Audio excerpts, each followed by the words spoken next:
सारा जंगल भागने लगा, हाथी भागने लगे, सारे जानवर भागने लगे।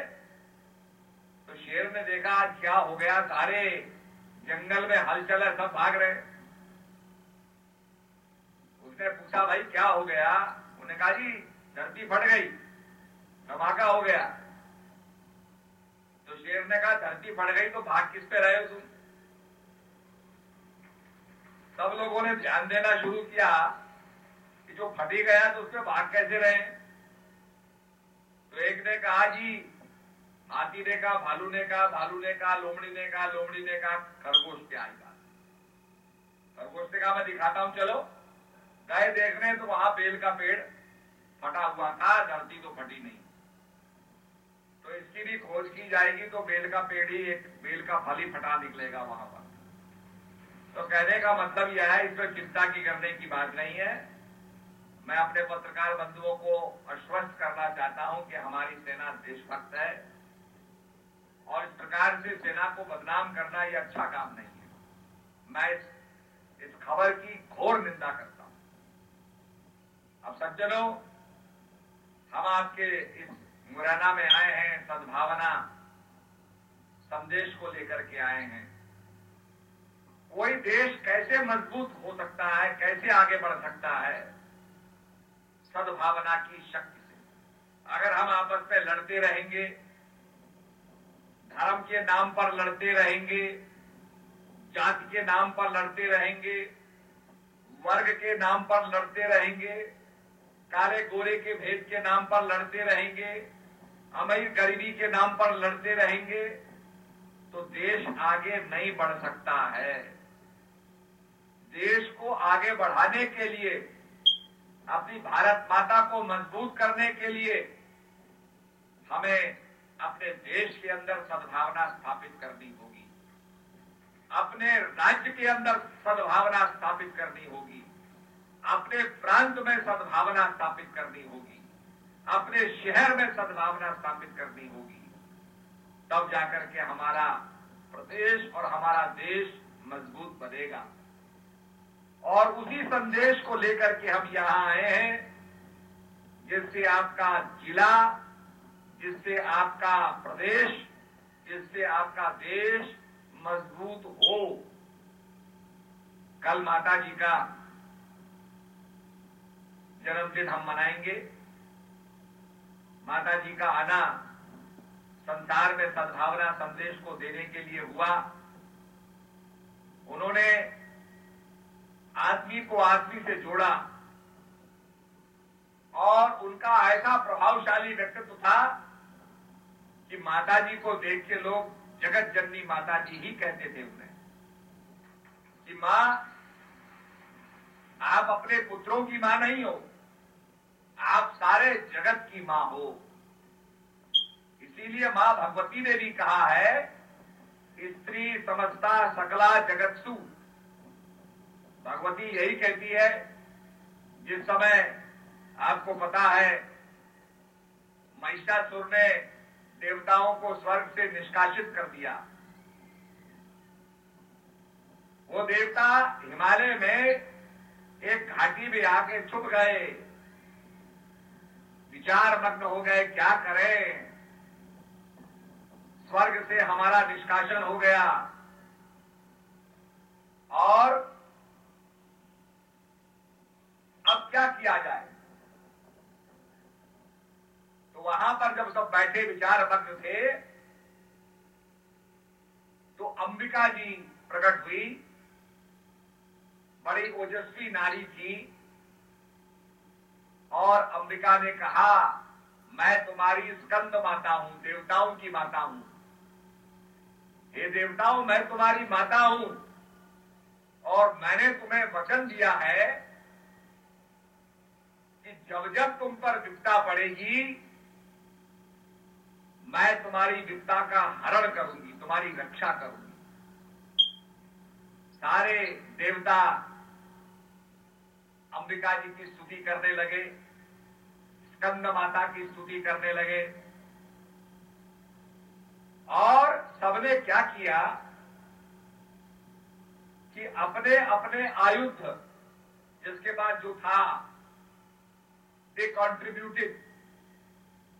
जैसे ये कार्यक्रम हो रहा है, हर आदमी ने सेवा दी, योगदान दिया, और योगदान देने से इतना बड़ा महायज्ञ संपन्न हो रहा है। तो कहने का मकसद यह है कि हर देवता ने अपने अपने आयुध दिए और भगवती के पास सारे आयुध आ गए। भगवती पराम्बा बन गई और भगवती ने फिर असुरों का वध किया।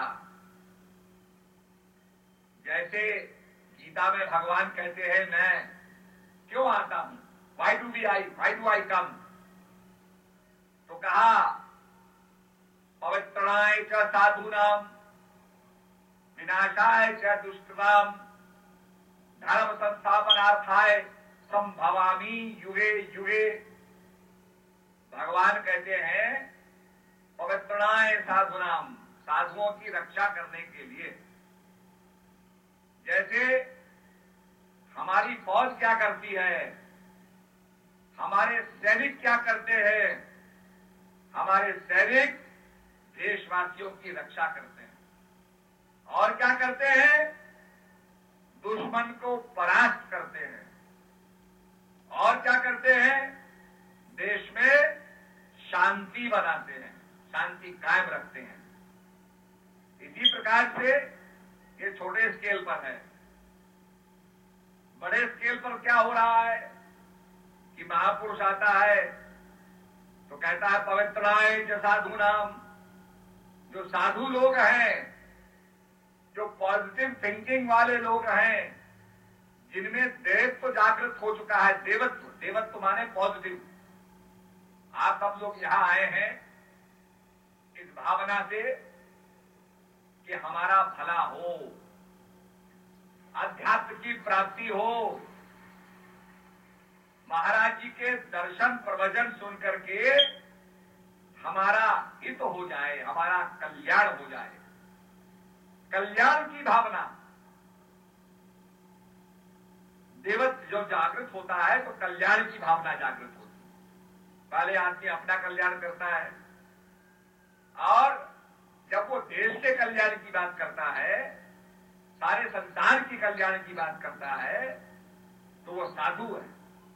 इसलिए देखा होगा, साधु एक इलाके में नहीं, जहां भी जाते हैं कल्याण की बात करते हैं, सत्संग की बात करते हैं, लोगों को उठाने की बात करते हैं। तो सज्जनों, बड़े संसार के क्षेत्र में महापुरुष क्या करता है, पवित्रणाय च साधूनाम, साधुओं की रक्षा करना।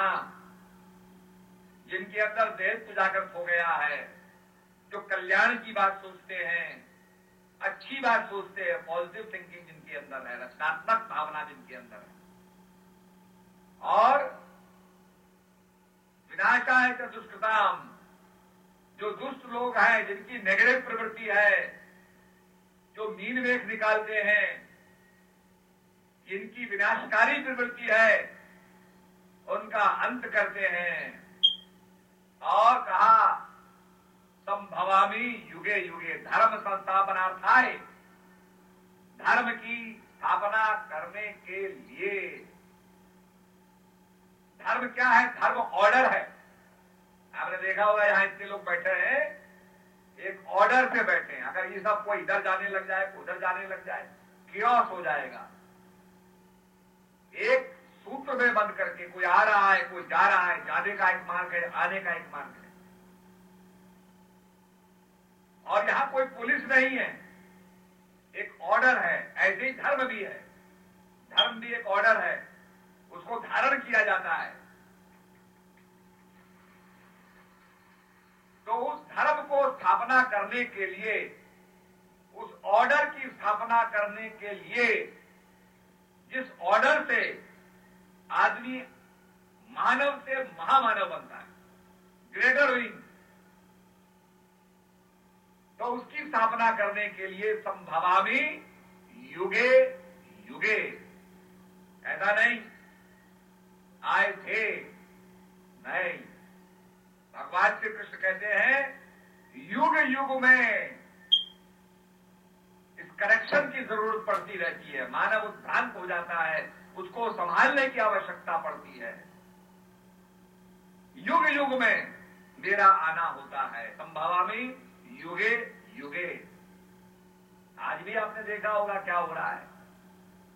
हमने रावण को जला दिया, हम बैठ जाए कि जी हमने रामलीला मना ली और दशहरे में रावण को जला दिया, बड़े बड़े पटाखे डाले उसके अंदर और धमाके से वो फट गया, मर गया, खत्म हो गया। नहीं, वो रावण हर साल जिंदा रहता है, आग से खत्म नहीं हो सकता। आतंकवादी के रूप में, देशद्रोही के रूप में वो रावण घूम रहा है, वो ग्रस्त घूम रहा है। इसलिए महापुरुषों को कहना है कि ज्ञान से, सद्भावना की शक्ति से, जो पॉजिटिव थिंकिंग है, जो कल्याण की भावना है, उससे उसको बदलो। मैं एक छोटा सा वाक्य आपको बताना चाहता हूं।